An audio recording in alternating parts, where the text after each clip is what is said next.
Hello, NBA fans. Every day we have news about the Los Angeles Lakers. I'm a Lakers fan and I ask for your help by subscribing to the channel and giving me your thumbs up. The Los Angeles Lakers face the San Antonio Spurs, and both teams want a real chance to overcome the Oklahoma City Thunder in the midseason competition. The Lakers have stars on the court and a powerful offense, but they struggle on defense and with scoring off the bench. The Los Angeles Lakers have the opportunity to become the first team to win the NBA Cup twice, having won the inaugural edition in 2023. To do so, however, they will have to overcome the San Antonio Spurs. The Lakers will host the Spurs in a quarterfinal game of the Cup on Wednesday night, and the winner will advance to the conference semifinals. LeBron James is returning to playing at a high level, and this gives hope to the Lakers. Meanwhile, the Lakers will have their own star frontcourt player available, as LeBron James isn't listed on the official injury report for the game and thus is expected to play. James playing in games isn't a given this season as he's nursing various injuries and the Lakers want to try to keep him relatively fresh for the long haul, but he'll be in action against San Antonio. In his most recent game action against the 76ers in Philadelphia on Sunday, James turned back the clock. He scored a season-high 29 points, including 10 straight for the Lakers in the fourth quarter that helped propel LA to a win.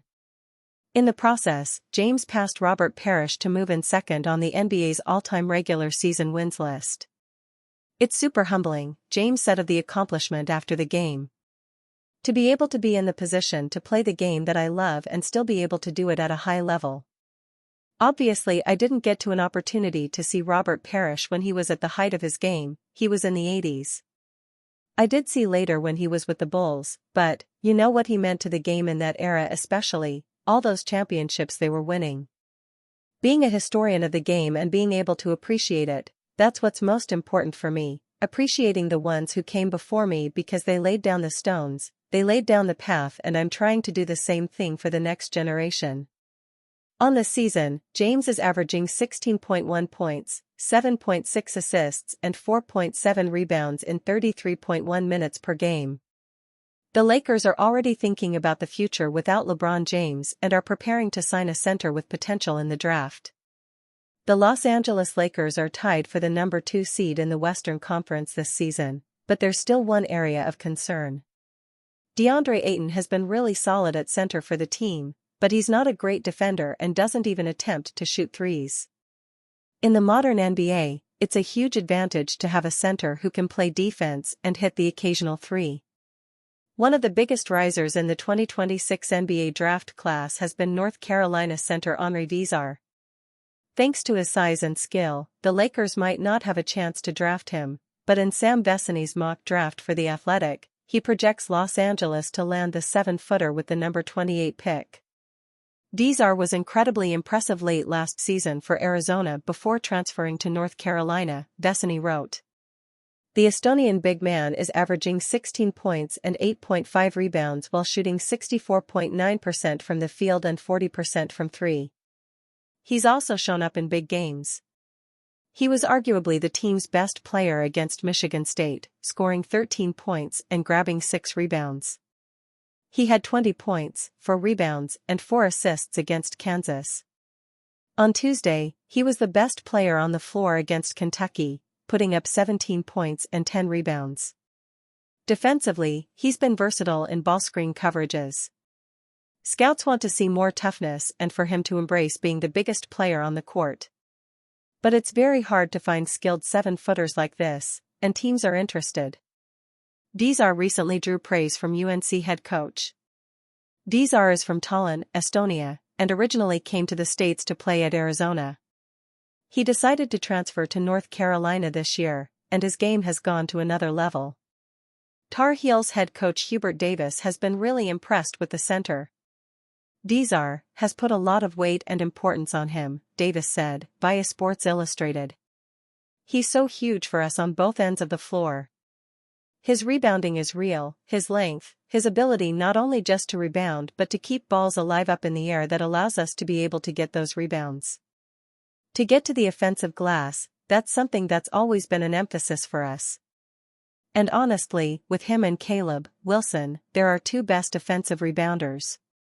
Lakers will likely try to add big man before draft.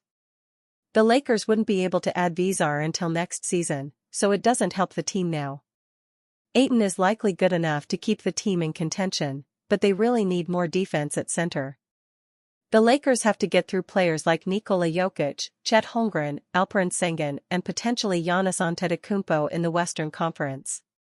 They need a big man who can at least make life difficult for those players. Daniel Gafford continues to be linked to Los Angeles, and he'd be a logical fit due to his relationship with Luka Doncic. The center position looks a lot better for the Lakers if they have Ayton and Gafford to work with. Lakers announce big man's injury status for Spurs game. The Los Angeles Lakers are close to having a completely healthy lineup for the first time this season. The Lakers could be without backup big man Maxi Kleber for their 2025 Emirates NBA Cup quarterfinal game against the San Antonio Spurs on Wednesday at Crypto.com Arena. According to the Lakers' official injury report, Kleber has been listed as questionable due to a back injury. It's a new issue for the German center, who missed the first 9 games of the season because of a strained oblique. Kleber has also received 4 healthy DNPs under coach J.J. Redick, including the Lakers' most recent game on December 7 against the Philadelphia 76ers. He's averaging 1.8 points and 1.8 rebounds in 10 games this season. The good news for the Lakers is Kleber could get upgraded to available before tip-off. However, he could also be downgraded to out and miss the game against the Spurs. Another piece of good news for Los Angeles is Marcus Smart is off the injury report. Smart will be making his return from a back injury after a 6-game absence. Lakers get huge boost following Spurs injury update. One of the things Los Angeles Lakers fans online lamented last week was the possibility of Victor Wembanyama returning from injury against the Purple and Gold franchise. It's been a conspiracy on social media that most players suddenly become healthy against the Lakers. However, that's not the case this time around despite Matthew Tynan's report that Wembanyama was on coach Mitch Johnson's ear about returning for the NBA Cup quarterfinals. Stephon Castle also wanted to return, and he got his wish after getting cleared on Monday against the New Orleans Pelicans. Wemby's absence is going to be a huge boost for Los Angeles, especially with their offense being better inside the 3-point range. Luka Doncic, Austin Reeves, and LeBron James could attack the rim with ease, while DeAndre Ayton won't have a tough cover on both ends of the floor. Ayton says team is focused ahead of NBA Cup game. In an interview with Dan Woik of The Athletic, Los Angeles Lakers center DeAndre Ayton feels confident ahead of their NBA Cup game.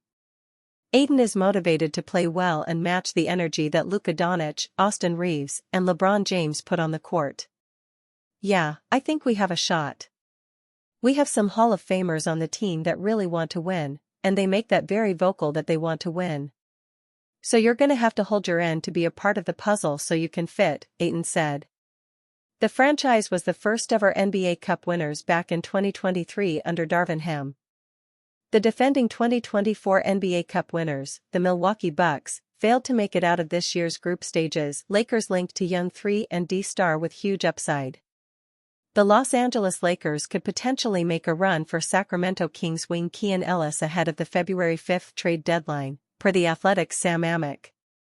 While appearing on Tuesday's episode of Run It Back on FanDuel TV, the NBA insider said that the Lakers, who rank number 21 in defensive efficiency, are in the hunt for stout perimeter defenders who can also make threes at a consistent clip, with the likes of Ellis and New Orleans Pelicans wing Herb Jones on their radar. I talked to somebody yesterday who said the Lakers are looking for a 3-and-D type guy, Amick reported. Could it be Keon Ellis, Herb Jones, or somebody like that? Ellis, a career 43% three-point shooter with a 6'9" wingspan, has struggled to find his footing on a Kings team that is destined for the lottery. However, he is widely viewed by scouts around the league as a 3-and-D player with enormous upside, especially if he can land on a winning team and a title contender such as the Lakers. Other Lakers trade targets. It's worth noting that the Ellis, a free agent in 2026, was highly coveted by the Golden State Warriors in a potential trade for Jonathan Kuminga last offseason. However, the Kings refused to deal Ellis to their Pacific Division rivals and instead offered a package built around Malik Monk and a protected first-round pick. Ultimately, talks between the teams broke down, as the Warriors signed Kuminga to a 2-year extension.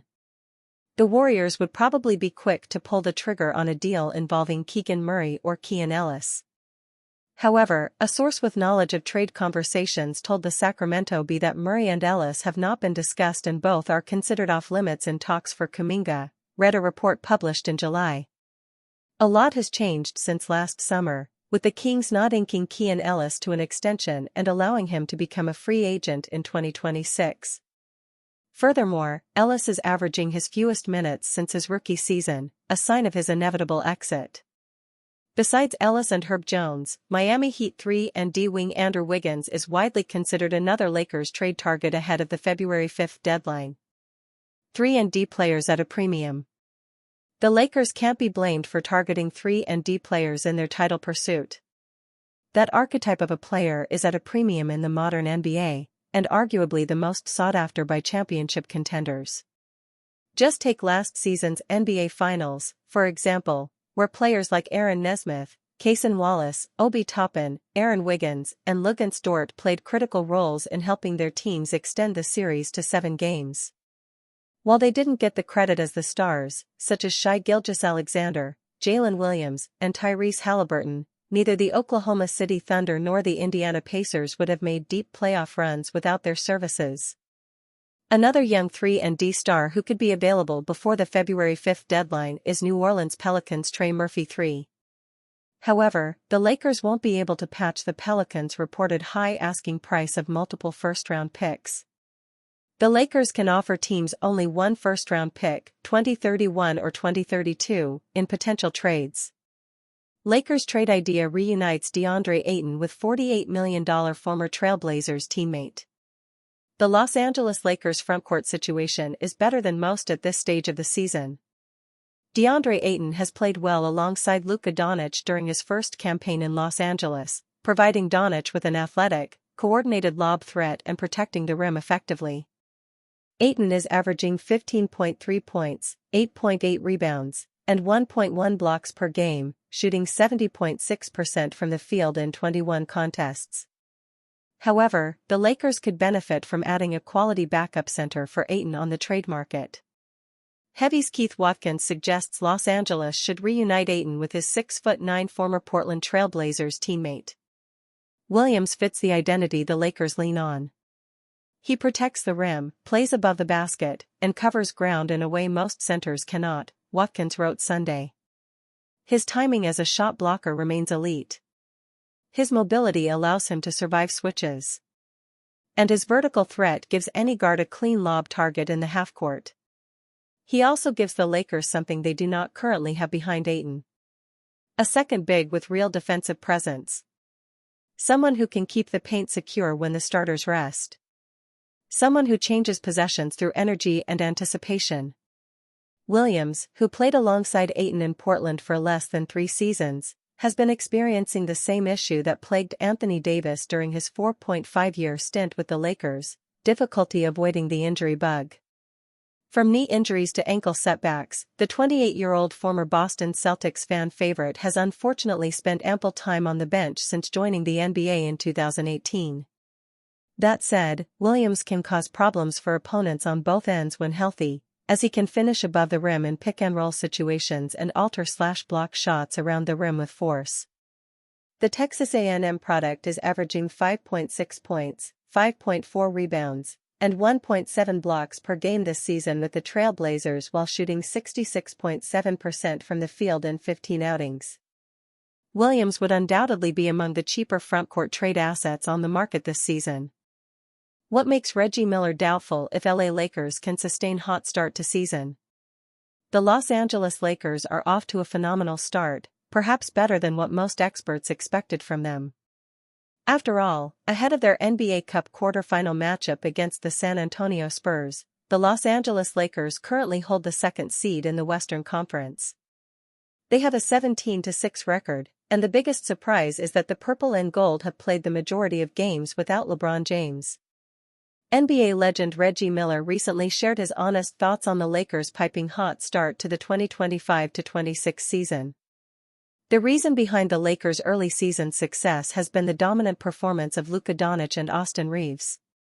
After all, the 17-time NBA champions backcourt duo is averaging a combined 63.4 points per game. They have essentially pushed James to be the third option on the team. Miller reflected on that, stating, "We didn't think Luka and the Lakers would be this good. No one thought LeBron would be the third wheel on this team, which he is, and that's a heck of a third wheel to have." He added on the Dan Patrick Show, "Austin Reeves is playing like an all-star in a contract year. I didn't have the Lakers being this good." With Doncic and Reeves in the primes of their careers, it's only natural for them to be the team's heart and soul. Despite that, Miller has one huge concern about the purple and gold heading deep into the regular season. "Injuries will derail the LA Lakers' hot start," says Reggie Miller.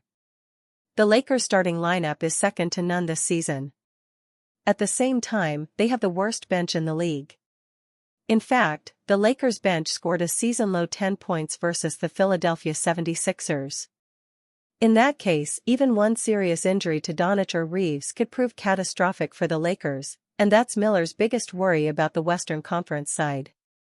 The question going forward, can they sustain it?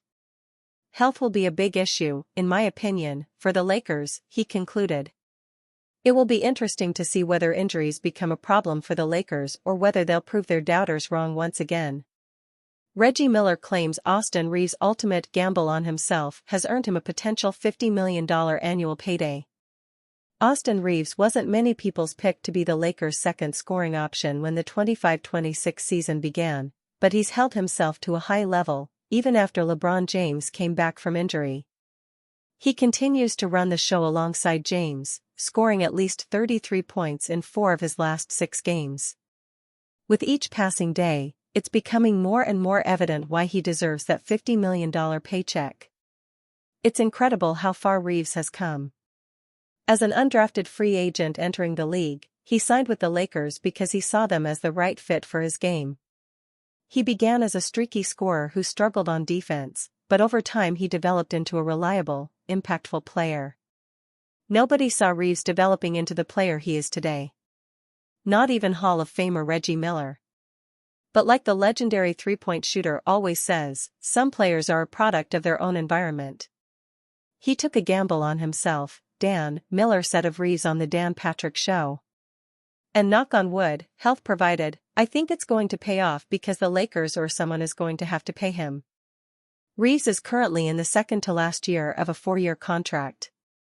The catch is that he has a player option after this season, so if he believes he can earn more on the open market, he'll definitely exercise it. At that point, it becomes a question of what Reeves wants his role to be on a team. He is a legitimate number 1 on a bad team if he goes somewhere else. Or if he stays with the Lakers, be an unbelievable Robin to Batman. Because he has certainly taken that role from LeBron, and I think they respect that, Miller added. It's only been 7 games with LeBron back in the lineup, but it truly does feel like Reeves has replaced him as the team's second scoring option. The King has reached 20 points just 2 times during that stretch. He even had his otherworldly 10-point scoring streak of 1,297 consecutive games ended on a night where Reeves dropped 44. With this in mind, one has to wonder how much money Reeves is in line for if he opts out. Is he going to get $50 million a year? Patrick asked. "I mean, that's what it looks like," Miller said as he shrugged his shoulders. "You can't fault that. He's put in the work. He's one of the biggest voices on this Lakers team." The former Indiana Pacer then concluded that if the Lakers do not pony up the cash, someone else will. $50 million is coming his way either from the Lakers or from someone else. It may be hard for some to believe, but with his scoring averages, Reeves can certainly make around $50 million a year on his next contract. That figure would place him among the top 15 highest-paid players in the league and even ahead of his teammate Luka Doncic. With that in mind, a range of $35 to $40 million might be a more realistic outcome. Still, that is a massive number for a player who entered the league undrafted. It shows how far Reeves has come in his development. It also reinforces the idea that not every star needs to arrive as a lottery pick. Some, in fact, do not get drafted at all.